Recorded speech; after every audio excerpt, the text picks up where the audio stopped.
विश्व साक्षरता दिवस के अवसर पर हरिदेव जोशी कन्या महाविद्यालय में बैठे हुए समस्त प्रोफेसर साहिबान, एनएसएस के तत्वावधान में आयोजित होने वाले इस कार्यक्रम के लिए मैं आप सबको बधाई देता हूं, क्योंकि यह दिवस जो है आज के जमाने में मनाया जाना विशेष ध्यान खींचता है। और वह ध्यान क्या खींचता है, मैंने एक बार एक कविता लिखी थी, उसकी चंद पंक्तियां हैं। मंगल पर पहुंच चुके हैं इंसान के पांव, मंगल पर पहुंच चुके हैं विज्ञान के पांव, देखना यह है कि इंसान कहां तक पहुंचे। मंगल पर पहुंच चुके हैं विज्ञान के पांव, देखना यह है कि इंसान कहां तक पहुंचे। अमंगल की दास्तान है जहां तक पहुंचे, मेरी आरज़ू है कि मंगल भी वहां तक पहुंचे। आज आप कल्पना कर सकते हैं कि मंगलयान एक तरफ हम भेज रहे हैं और आज भारत की 30% आबादी निरक्षर है। यह कैसा विरोधाभास है। इसलिए इन दिवसों की प्रासंगिकता मेरे लिए सर्वाधिक है, मेरे लिए सर्वाधिक है कि आखिर क्या हुआ। मेरी मां पढ़ी लिखी नहीं थी, अक्षर ज्ञान नहीं था, कोई पत्र आता था तो इंतजार करती थी कि तू कहां गया था, इसको पढ़ के सुना। उसकी बेताबी, उसकी बेचैनी मेरे को समझ में आती थी, लेकिन वो मां कभी भी मेरे को पढ़ते समय डिस्टर्ब नहीं करती थी। तो एक तरफ से वह निरक्षर थी, लेकिन दूसरी तरफ से मैं जो कुछ हूं मां के कारण हूं। तो उसको क्या कहेंगे। आज की शब्दावली में उसको निरक्षर कहेंगे, लेकिन मेरी शब्दावली में, मेरे अनुभव में मेरी मां सबसे ज्यादा शिक्षित थी। कबीर साहब का जिक्र चला, मसी कागज छुयो नहीं, कलम कहीं नहीं हा। उनकी घोषणा देखिए, मसी कागज छुयो नहीं, कलम कहीं नहीं हा। और उस देश में यदि 30% लोग आज भी निरक्षर हैं, रामकृष्ण परमहंस आज के युग के सबसे प्रतिभाशाली, सबसे शिक्षित नरेंद्र नाथ दत्त के गुरु कहां तक पढ़े लिखे थे, लेकिन उन्होंने उनको गुरु माना। जरूर कुछ अंतर है साक्षरता और शिक्षा, लेकिन साक्षरता दिवस क्यों मनाया जा रहा है, इस बात पर मैं विशेष आपका ध्यान खींचूं कि सरकार के कुछ आदेश होते हैं, उन आदेशों को पढ़ पाना, कुछ बातें होती हैं जिनको अक्षर ज्ञान के बिना हम अन्यों तक नहीं पहुंचा सकते। तो आज सरकारों के लिए सबसे बड़ी चुनौती हो गई है कि कोरोना काल में सामान्य से संदेश भी जनता तक नहीं पहुंच रहा है, क्योंकि लोग अक्षरों को नहीं पढ़ पा रहे हैं। ऐसी स्थिति में शिक्षार्थियों का बहुत बड़ा दायित्व है। और मैं विशेष रूप से एनएसएस के प्रभारियों से कहना चाहूंगा कि आनंदम जैसा कार्यक्रम की घोषणा शिक्षा सचिव महोदया ने की है। आनंदम जैसे कार्यक्रम को सफल बनाने के लिए सबसे अच्छा उपाय साक्षरता को घर घर, झोपड़ी झोपड़ी, दर दर तक पहुंचाना है। इससे बच्चे को भी संतुष्टि मिलेगी। मैं एक छोटी सी कहानी पढ़ रहा था। एक मोहल्ले का बच्चा लाया कि सर इसको समझा दीजिए। 9th क्लास की पुस्तक थी, how I taught my grandmother to read. How I taught my grandmother to read. मैंने अपनी दादी अम्मा को कैसे पढ़ना सिखाया। सुधा मूर्ति की कहानी है। मैं उस कहानी को पढ़ा तो मेरे आंखों में आंसू आ गए, क्योंकि दादी ने बच्ची को कहा कि मेरी कम उम्र में शादी कर दी गई, बच्चे हो गए, मैं उसमें उलझ गई। और उनके गांव में घर था, बस एक आती थी, उसके साथ पेपर और मैगजीन आता था।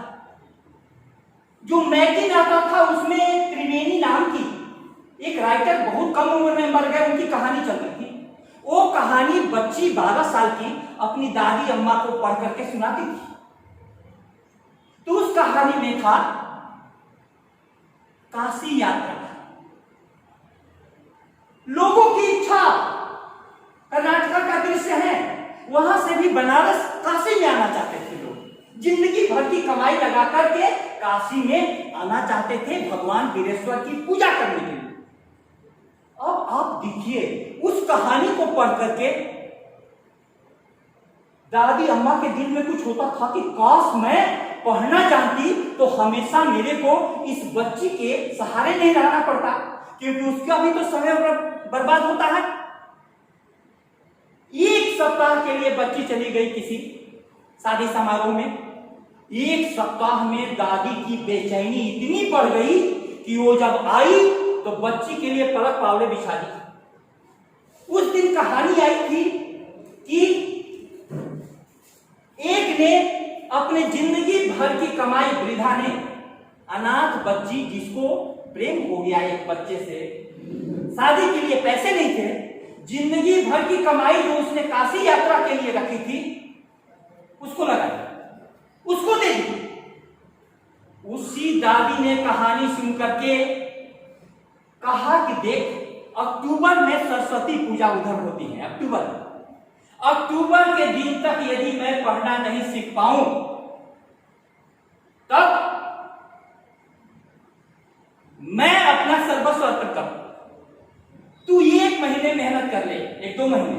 बच्ची मेहनत करती है और दादी सरस्वती पूजा के दिन, हम लोग यहाँ सरस्वती पूजा फरवरी में होती है, वहां अक्टूबर, सरस्वती पूजा के दिन सरस्वती माँ की मूर्ति के सामने में बड़े बेंच पर बच्ची को बिठाती है, उसके पैर छूती है। कहा कि दादी अम्मा ये क्या कर रही हो, तुम मेरा पैर छू रही हो, तुम मेरा पैर छू रही हो।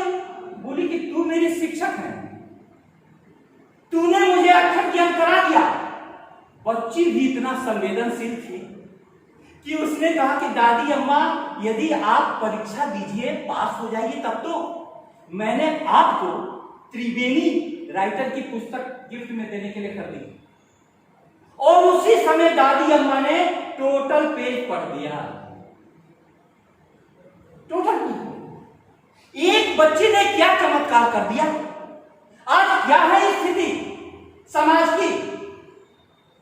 समाज के सामने सबसे बड़ी चुनौती जो है कि एक तरफ शिक्षा के बुलंदी पर पहुंचे हुए लोग और दूसरी तरफ निरक्षर लोग। आपकी सारी योजनाएं धरी की धरी रह जा रही है, धरी की धरी रह जा रही है। आखिर क्यों धरी रह जा रही है? इसमें निरक्षरता बहुत बड़ा अभिशाप है।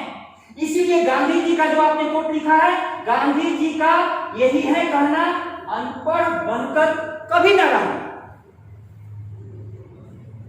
आप कल्पना कीजिए, सारे जीवों में मनुष्य सर्वश्रेष्ठ बन गया क्योंकि उसने अपनी ध्वनियों के लिए अक्षर या लिपि का निर्माण कर लिया। अक्षर या लिपि का निर्माण करने के कारण वो सारे अपने अनुभव, ज्ञान के कणों को लिपिबद्ध कर देता है। आज हमारे पास वैदिक ऋषियों की वाणी है और नवीनतम वैज्ञानिकों के सारे अनुसंधान हैं। कोई लाइब्रेरी में बैठ करके भी सारे ज्ञान से लबालब हो सकता है। इतनी ऊंचाई कैसे आएगी? मार्क्स ने समाजवाद की जो थ्योरी दी, मार्क्सिस्ट, लाइब्रेरी में बैठ करके दी।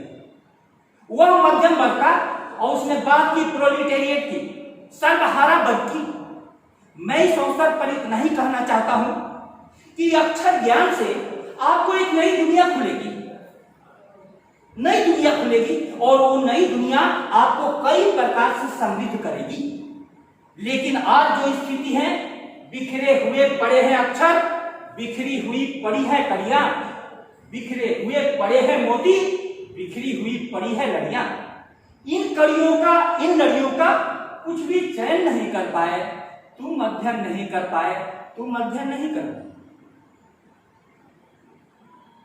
लोग अध्ययन नहीं कर रहे। कॉलेज में कितने छात्र आते हैं? विचार का तो विषय है। यदि आपको पढ़ना आ गया तो कॉलेज तो आपकी प्यास को बुझाने वाला सर्वाधिक महत्वपूर्ण केंद्र होगा।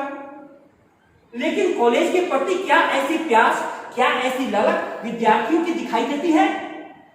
नहीं दिखाई देती है। तो हम लोगों को दो स्तरों पर काम करना है। एक जो साक्षर हो चुके, लेकिन साक्षर होने के बाद वे शिक्षित नहीं हुए हैं। शिक्षित होने का मतलब है कि आपने, बहुत प्यारा लाइन है, नॉलेज इज पावर, ज्ञान शक्ति है। लेकिन इस ज्ञान ने हम लोगों को क्या किया है? एटम बम का ज्ञान हुआ, क्या मिला? Hiroshima Nagasaki. शिक्षित कहेंगे? अमेरिका का राष्ट्रपति ट्रूमैन वैज्ञानिकों के एटम बम का उपयोग किस रूप में किया? विध्वंस के लिए। हम लोगों का सारा उपयोग शिक्षा का कहां हो रहा है? तो शिक्षित हम उसको कहेंगे जो अपने ज्ञान की शक्ति का उपयोग, सदुपयोग करे। यही हम लोगों के सामने में चुनौती है। और ऐसी स्थिति में हम आपसे जरूर कहना चाहेंगे कि साक्षरता दिवस हमारे लिए एक संदेश देता है कि जिन झोपड़ियों में निरक्षर लोग रह रहे हैं, वहां पर जाकर के उनको अक्षर ज्ञान कराएं। और दूसरा, जो शिक्षित हो करके अपने ज्ञान का दुरुपयोग कर रहे हैं। आज का एडिटोरियल देखिए, मास्क पहनने के लिए बहुत बड़े जुर्माने की घोषणा होने जा रही है। सारे शिक्षित लोगों ने नहीं सुना है? मास्क पहनो। अब प्रतिदिन 1 लाख केस मिलेंगे भारत में। कोरोना विस्फोट के कगार पर खड़ा है। उस स्थिति में अनपढ़ तो कहेगा कि मेरे को पढ़ना ही नहीं आया, लेकिन जो शिक्षित है वो क्या कहेंगे? आप कैसे उन दृश्यों को भूल जाइएगा जब दिल्ली में शराब की दुकानें खुली हुई, सुबह से लाइन लगा हुआ। क्यों? 2 बूंद जिंदगी के लिए, वो 2 बोतल जिंदगी के लिए थी। आज स्थिति यह है। मैं तो इस अवसर पर आप सभी का आह्वान करता हूं कि शिक्षा संस्थानों की बहुत बड़ी भूमिका हो जाती है समाज के परिवर्तन में। मेरे प्यारे साथियों, मेरे आदरणीय साथियों, कोई भी अवसर मत छोड़ो। यहां पर प्रतिभाओं की कमी नहीं है और समाज की चुनौतियों को मैं संस्था प्रधान के रूप में आपकी प्रतिभा और परिश्रम के बदौलत स्वीकार करता हूं। विश्व साक्षरता दिवस पर हम सभी संकल्प लें कि एनएसएस के स्वयं सेवकों को निरक्षरता को दूर करने के लिए पूरी तरीके से लगाएंगे और इस आधार पर आनंदम का ग्रेडेशन तय करेंगे। आप सभी ने ध्यान से सुना। इस अवसर पर आप सभी के प्रति कृतज्ञता का भाव व्यक्त करते हुए, इसलिए कि कहां इतनी गंभीर चर्चा होती है, मैं आप सभी को धन्यवाद देता हूं। बहुत बहुत साधुवाद।